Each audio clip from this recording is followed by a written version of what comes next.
വേദിയിലും സദസ്സിലുമുള്ള പ്രിയപ്പെട്ടവർ, വളരെ സമഗ്രവും ആധികാരികവും സമ്പൂർണമായിട്ടുള്ള പ്രമേയമാണ് നരേന്ദ്രമോദി സർക്കാരിനെ അഭിനന്ദിച്ചുകൊണ്ട് കൃഷ്ണദാസ് ജി ഇവിടെ അവതരിപ്പിച്ചു. ആ പ്രമേയം അവതരിപ്പിച്ചുകൊണ്ട് അദ്ദേഹം വളരെ കൃത്യമായിട്ട് സൂചിപ്പിച്ചു, ഹാട്രിക് വിജയം നേടിയ നരേന്ദ്രമോദി സർക്കാരിൻ്റെ കഴിഞ്ഞ 2 വിജയങ്ങളെക്കാൾ പ്രാധാന്യം എന്താണ് ഈ തെരഞ്ഞെടുപ്പിന് എന്ന് അദ്ദേഹം സൂചിപ്പിച്ചു. 1964 ശേഷം രാജ്യത്തിൻ്റെ ചരിത്രത്തിലാദ്യമായി നെഹ്റുവിന് ശേഷം 3 തവണ ഒരു പ്രധാനമന്ത്രി സത്യപ്രതിജ്ഞ ചെയ്യുന്ന തെരഞ്ഞെടുപ്പ് എന്നുള്ള നിലയിൽ, സത്യപ്രതിജ്ഞ ചെയ്ത വ്യക്തി എന്നുള്ള നിലയിൽ അതിൻ്റെ പ്രാധാന്യം അദ്ദേഹം ഇവിടെ സൂചിപ്പിച്ചു. എനിക്ക് തോന്നുന്നത് അതിനേക്കാൾ പ്രാധാന്യം 2014 2019 നാം നേടിയ വിജയത്തേക്കാൾ തിളക്കം എന്തുകൊണ്ടാണ് ഈ തെരഞ്ഞെടുപ്പിന് എന്ന് ചോദിച്ചാൽ, 2014 2019 ഈ രാജ്യത്തെ പ്രതിപക്ഷ പാർട്ടികൾ ഭിന്നിച്ചു നിന്നാണ് NDA സഖ്യത്തെ നേരിട്ടത്. പക്ഷേ 2024 തെരഞ്ഞെടുപ്പിൽ മുള്ളുമുരുടെ മൂർഖം പാമ്പ്, കല്ല് കരട് കാഞ്ഞിരക്കുറ്റി വരെ ഈ രാജ്യത്തെ എല്ലാ ഛിദ്രശക്തികളും ഒരുമിച്ച് നിന്ന് പോരടിച്ചിട്ടും അതിനെ തറപറ്റിച്ചുകൊണ്ടാണ് 2024 തെരഞ്ഞെടുപ്പിൽ നാം വിജയിച്ചത് എന്നുള്ളതാണ് ഈ തെരഞ്ഞെടുപ്പിൻ്റെ ഏറ്റവും വലിയ പ്രത്യേകത എന്ന് എനിക്ക് തോന്നുന്നു. എന്തുകൊണ്ടാണ് ഈ ഛിദ്രശക്തികളെല്ലാം ചേർന്ന് ഒരുമിച്ച് നിന്ന് ഈ തെരഞ്ഞെടുപ്പിൽ നമ്മളെ നേരിട്ടത്? അത് കേവലം നരേന്ദ്രമോദിജി എന്നുള്ള വ്യക്തിയോടുള്ള എതിർപ്പ് കൊണ്ട് മാത്രമാണോ? ഒരു സംശയം വേണ്ട, അതുകൊണ്ടൊന്നുമല്ല.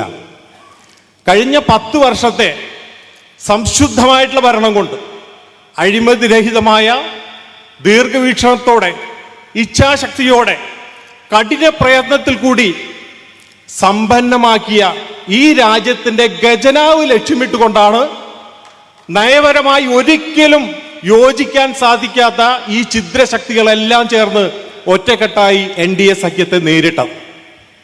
2014 നമുക്കറിയാം, ആകാശത്തിലും ഭൂമിയിലും പാതാളത്തിലും വരെ അഴിമതി നടത്തി ലക്ഷം കോടികളുടെ അഴിമതി നടക്കുന്ന രാജ്യം എന്നുള്ള നിലയിൽ ഈ ലോക രാജ്യങ്ങളിൽ ശിരസ് കുനിച്ചു നിൽക്കേണ്ട ഒരു ഗതികേട് ഭാരതത്തിനുണ്ടായിരുന്നു.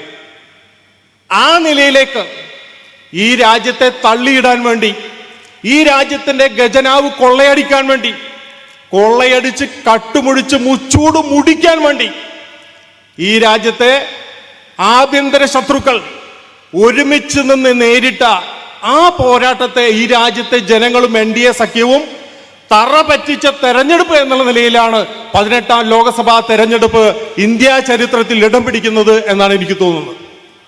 ഒരുപാട് പ്രത്യേകതകൾ ഈ തെരഞ്ഞെടുപ്പിനെ കുറിച്ച് ഇവിടെ സൂചിപ്പിച്ചു. ഇവിടെ ആപ്പും കോൺഗ്രസും ഒരുമിച്ച് മത്സരിച്ച ഡൽഹിയിൽ 7 സീറ്റ് നമ്മൾ വിജയിച്ചു. മധ്യപ്രദേശിൽ കഴിഞ്ഞ തവണ 1 സീറ്റ് നമുക്ക് നഷ്ടപ്പെട്ടു. പക്ഷെ ഇത്തവണ 29 സീറ്റും നമ്മൾ വിജയിച്ചു. 26 25 സീറ്റും ഗുജറാത്തിൽ വിജയിച്ചു. തുടർച്ചയായി വീണ്ടും ഹിമാചൽ പ്രദേശിൽ മുഴുവൻ സീറ്റുകളും നമ്മൾ വിജയിച്ചു. ആന്ധ്രാപ്രദേശിൽ ചരിത്രത്തിൽ ആദ്യമായി 8 സീറ്റുകൾ നമ്മൾ വിജയിച്ചു. 18ാം ലോക്സഭാ തെരഞ്ഞെടുപ്പിനോടൊപ്പം തെരഞ്ഞെടുപ്പ് നടന്ന 4 സംസ്ഥാനങ്ങളിലും NDA സഖ്യം ഭരണം പിടിച്ചു. ഇങ്ങനെ ഒരുപാട് പ്രത്യേകതകൾ 18ാം ലോക്സഭാ തെരഞ്ഞെടുപ്പിനുണ്ട്. പക്ഷേ അതിനേക്കാളെല്ലാം വലിയ പ്രത്യേകത എന്താണ് എന്ന് ചോദിച്ചാൽ, 28 സംസ്ഥാനങ്ങളിൽ 27 സംസ്ഥാനങ്ങളിലും താമര വിരിഞ്ഞാലും ഇത് കേരളമാണ്, ഈ കേരള മണ്ണിൽ ഞങ്ങൾ താമര വിരിയിക്കില്ല എന്ന് ഇടതും വലതും അഹങ്കാരത്തിന്റെ ഭാഷയിൽ രാവണൻ കോട്ട കെട്ടി സംരക്ഷിച്ച ഈ കേരളത്തിലെ ആ കോട്ട ചീട്ട് കൊട്ടാരം പോലെ തകർത്ത് തരിപ്പണമാക്കി കേരളത്തിൽ താമര വിരിയിച്ചു എന്നുള്ളതാണ് ഈ തെരഞ്ഞെടുപ്പിലെ ഏറ്റവും വലിയ പ്രത്യേകത എന്ന് ഞാൻ കരുതുന്നു. ഇത് നമ്മൾ മാത്രം കരുതുന്നതല്ല.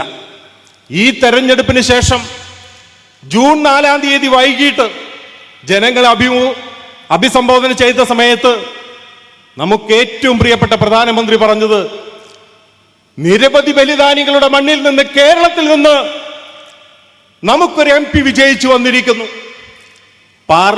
അദ്ദേഹം പാർലമെന്ററി പാർട്ടി യോഗത്തിലും കേരളത്തിന്റെ വിജയത്തെ എടുത്ത് പറഞ്ഞ് അദ്ദേഹം സംസാരിച്ചു. അതിലേറെ നമുക്ക് അഭിമാനം, കഴിഞ്ഞ ലോകസഭാ പ്രസംഗത്തിനിടയിൽ ഐതിഹാസികമായിട്ടുള്ള 2.25 മണിക്കൂർ പ്രസംഗം, ആ പ്രസംഗം നിരന്തരം തടസ്സപ്പെടുത്തിയ കേരളത്തിലെ 19 MP-മാരുൾപ്പെടെയുള്ള പ്രതിപക്ഷ ബെഞ്ചിന് നേരെ വിരൽ ചൂണ്ടിക്കൊണ്ട് അഭിമാനത്തോടു കൂടി അദ്ദേഹം പറഞ്ഞു, നിങ്ങളുടെ കേരളത്തിൽ നിന്നും ഞങ്ങളെ പിന്തുണയ്ക്കാൻ ഒരു MP ഉണ്ടായിരിക്കുന്നു എന്ന് അഭിമാനത്തോടു കൂടി പുഞ്ചിരി തൂക്കിക്കൊണ്ട് നമ്മുടെ പ്രധാനമന്ത്രി പറഞ്ഞു എന്നുള്ളതാണ് നമുക്ക് ലഭിച്ച ഏറ്റവും വലിയ അഭിമാനം എന്ന് പറയുന്നു. വൈകിയ വേളയിൽ ഞാൻ ദീർഘിപ്പിക്കുന്നില്ല. വളരെ സമ്പൂർണമായിട്ടുള്ള ഒരു അഭിനന്ദന പ്രമേയമാണ് PK കൃഷ്ണദാസ് ഇവിടെ അവതരിപ്പിച്ചത്. എല്ലാ നിലയ്ക്കും തിളക്കമാർന്ന വിജയം നേടിയ, അതിന് നേതൃത്വം കൊടുത്ത ലോകാരാധനായ നമ്മുടെ പ്രിയപ്പെട്ട നരേന്ദ്രമോദിജിക്ക് എല്ലാ അഭിനന്ദനങ്ങളും നേർന്നുകൊണ്ട് ഈ പ്രമേയത്തെ പിന്തുണച്ചുകൊണ്ട് ഞാൻ എൻ്റെ വാക്കുകൾ നിർത്തുന്നു. നന്ദി, നമസ്കാരം. നന്ദി ശ്രീ അനീഷ് കുമാർ.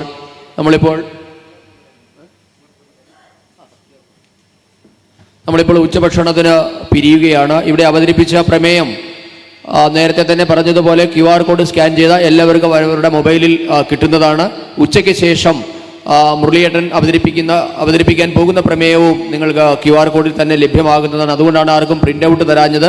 എല്ലാവരും വെളിയിൽ തയ്യാറാക്കിയിരിക്കുന്ന QR കോഡിൽ സ്കാൻ ചെയ്ത് ഈ പ്രമേയം ഡൗൺലോഡ് ചെയ്യണമെന്ന് അഭ്യർത്ഥിക്കുന്നു. താഴെ തന്നെയാണ് ഭക്ഷണം. രാവിലെ ചായ കുടിച്ചെടുത്ത് 4-5 കൗണ്ടറുകളിലായി ഭക്ഷണം തയ്യാറാക്കിയിട്ടുണ്ട്. എത്രയും പെട്ടെന്ന് പോയിട്ട് 2:15 ആകുമ്പോഴേക്കാണ് നമുക്ക് യോഗം തുടങ്ങേണ്ടത്. കാരണം നദ്ദാജി ഇപ്പോൾ തന്നെ തിരുവനന്തപുരത്ത് എത്തിച്ചേർന്നിട്ടുണ്ട്.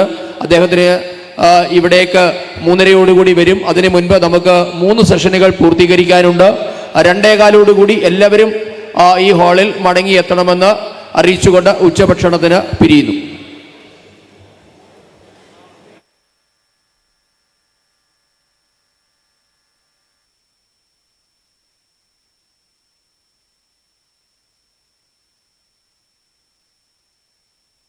പുതിയ കേരളം എന്ന സന്ദേശവുമായി കേരളത്തിൽ ലോക്സഭാ തെരഞ്ഞെടുപ്പിനെ നേരിട്ട BJPയെ ജനങ്ങൾ ഇരു കൈയും നീട്ടി സ്വീകരിച്ചിരിക്കുന്നു.